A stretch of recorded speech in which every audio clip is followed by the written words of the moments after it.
Hi, my name is James Price and I'm Chief Executive of Transport for Wales. I'm in mid Wales at the location of a low-speed collision between two of our train services yesterday evening.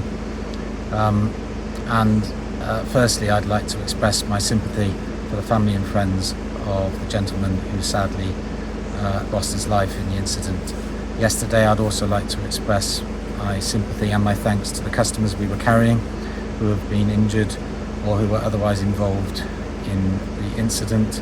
I'd like to express my sympathy for our staff who were injured, and I would also like to thank the emergency services who worked very hard in difficult circumstances yesterday to help everyone that they possibly could, and who are still on site today.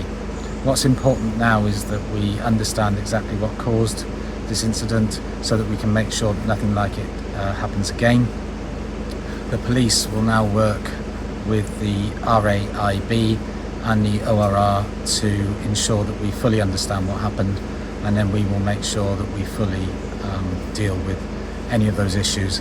As I said, so anything like this cannot happen again.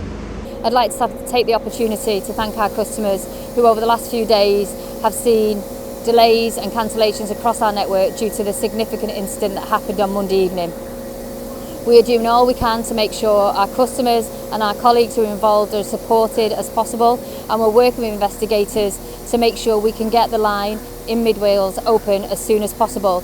Please make sure you check all of our customer channels before you travel, and we're doing our absolute best to make sure that you've got that information in real time.